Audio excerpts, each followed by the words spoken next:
Izin memperkenalkan diri, saya Taruna Utama Politeknik Ilmu Pemasyarakatan, Angkatan 54, Program Studi Manajemen Pemasyarakatan kelas A.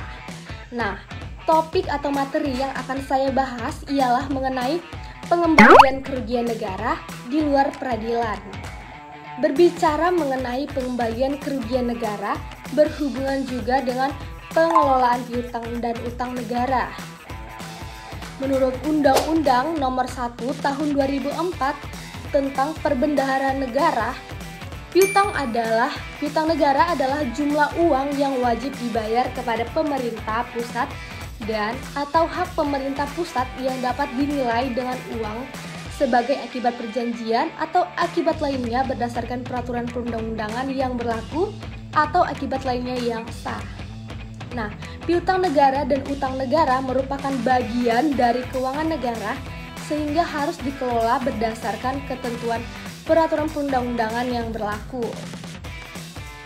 Piutang negara adalah uang yang wajib dibayar kepada negara berdasarkan suatu peraturan, perjanjian, atau sebab apapun berdasarkan PMK 240/2016 per tanggal 3 Desember tahun 2020.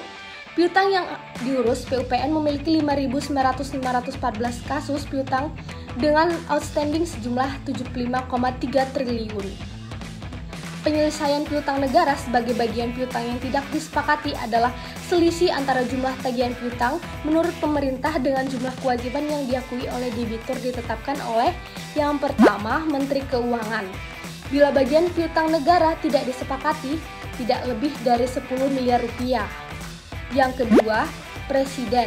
Bila bagian piutang negara yang tidak disepakati lebih dari 10 miliar rupiah sampai dengan 100 miliar rupiah. Dan yang ketiga ialah Presiden setelah mendapat pertimbangan DPR bila bagian piutang negara yang tidak disepakati lebih dari 100 miliar rupiah. Nah, selanjutnya lalu siapa yang mengelola? Yang pertama, pengurusan piutang negara adalah kegiatan yang dilakukan oleh Panitia Urusan Piutang Negara atau PUPPN, yaitu DJKN dengan 17 Kanwil dan 71 KPKNL seluruh Indonesia dalam rangka pengurusan piutang negara sesuai ketentuan Undang-Undang Nomor 49 PRP tahun 1960 dan peraturan perundangan lainnya di bidang piutang negara. DJKN menerbitkan Peraturan Menteri Keuangan atau PMK 163/PMK 06/2022 tentang pengelolaan utang negara pada kementerian, lembaga, bendahara, BUMN negara atau BUN, dan pengurus sederhana oleh Panitia Urusan Piutang Negara atau PUPN. Kementerian atau lembaga mempunyai kewenangan untuk mengelola piutang negara yang besarnya di bawah 8 juta. Tidak memiliki barang jaminan, tidak ada dokumen yang membuktikan adanya dan besarnya piutang, serta piutang yang sengketa di pengadilan negeri dan piutang yang dikembalikan atau ditolak oleh PUPN. Berbicara mengenai pengelolaan utang negara, pada hakikatnya utang negara ini merupakan bagian dari pengelolaan keuangan negara. Selanjutnya, utang negara adalah jumlah uang yang wajib dibayar pemerintah pusat yang dapat dinilai dengan uang berdasarkan peraturan perundang-undangan yang berlaku atau berdasarkan sebab lainnya yang sah. Nah, utang negara dan hibah itu dapat secara langsung dipinjamkan kepada pemerintah daerah, BUMN, atau BUMD apabila dibutuhkan pada saat itu. Lalu, apa itu investasi pemerintah? Nah, investasi pemerintah adalah penempatan sejumlah dana dan barang dalam jangka waktu panjang untuk investasi pembelian surat berharga dan investasi langsung untuk memperoleh manfaat ekonomi, sosial, dan manfaat lainnya yang tercantum dalam pasal 1 PP nomor 8 tahun 2007 tentang investasi pemerintah. Selanjutnya, apa saja bentuk-bentuk investasi itu sendiri? Yang pertama, pelaksanaan investasi pemerintah wajib berpedoman pada PP nomor 1 tahun 2008 tentang investasi pemerintah atau PP Investment sebagai amanat pasal 41 ayat 3 UUKN. Yang kedua, investasi pemerintah ini dilakukan dalam bentuk saham, surat utang, dan investasi langsung berupa penyertaan modal dan pemberian pinjaman oleh badan investasi pemerintah untuk membiayai kegiatan usaha.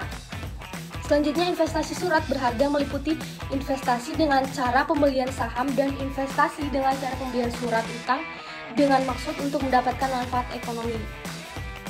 Dan yang terakhir, investasi langsung meliputi bidang infrastruktur dan bidang lainnya yang dapat dilakukan dengan cara sebagai berikut. Yang pertama, yaitu kerjasama investasi pemerintah dengan badan usaha dan atau badan layanan umum dengan pola bekerja sama pemerintah dan swasta atau public-private partnership.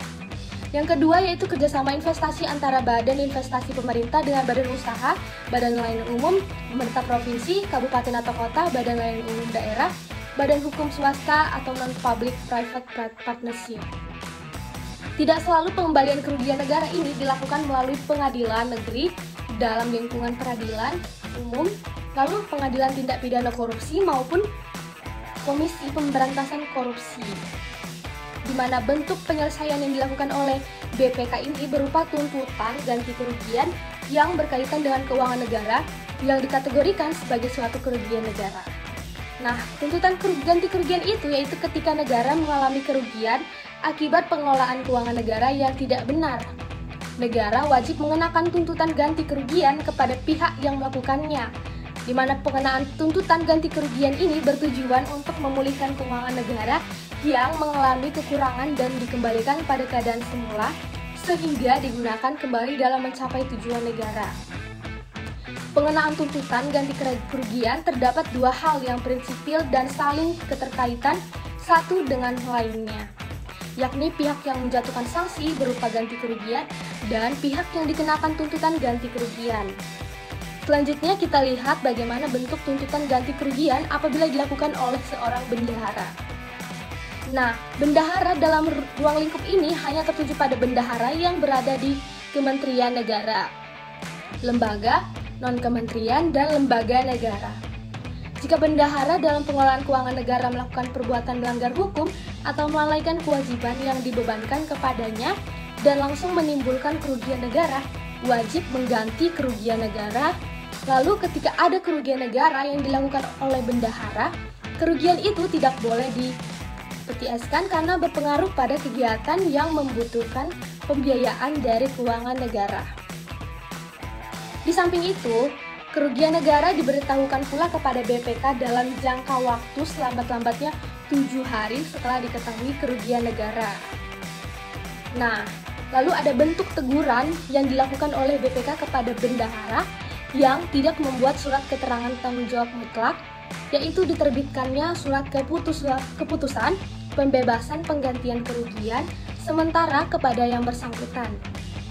Lalu setelah diketahui ada kekurangan kas atau barang dalam persediaan yang merugikan negara, BPK menerbitkan surat keputusan penetapan batas waktu pertanggungjawaban bendahara. Ketika dipandang bahwa surat keputusan penetapan batas waktu tersebut atau pertanggungjawaban bendahara tidak sesuai dengan kenyataan atau fakta hukum, nah bendahara ini berhak mengajukan keberatan atau pembelaan diri.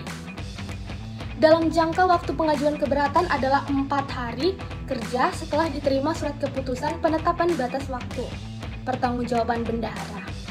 Lalu, jika bendahara tidak mengajukan keberatan atau tertolak keberatan yang telah diajukannya, BPK berwenang menerbitkan surat keputusan pembebanan penggantian kerugian negara kepada bendahara tersebut.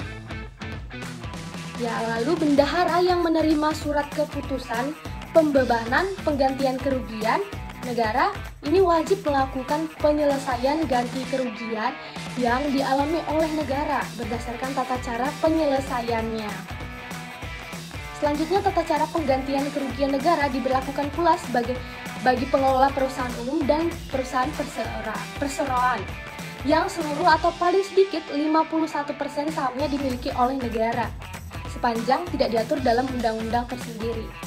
Lalu kerugian negara yang timbul merupakan kewajiban bendahara melakukan penggantian berdasarkan surat keputusan pembebanan penggantian kerugian negara. Nah, kerugian negara yang diakibatkan oleh bendahara wajib dilakukan penggantian berdasarkan tuntutan ganti kerugian dari BPK atau Badan Pengawas Keuangan.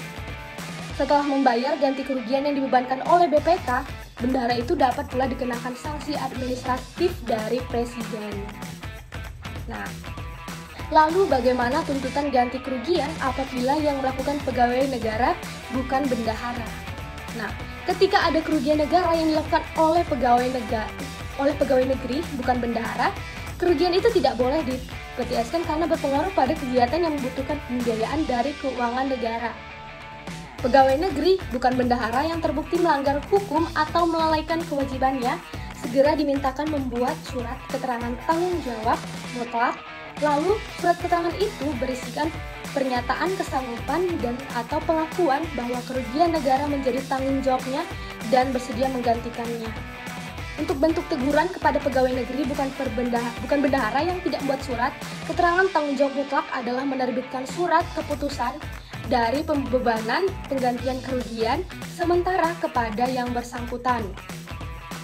Lalu kewajiban mengganti kerugian negara merupakan perwujudan dari tanggung jawab secara pribadi atas kerugian keuangan negara yang berada dalam penggunaan pegawai negeri bukan bendahara.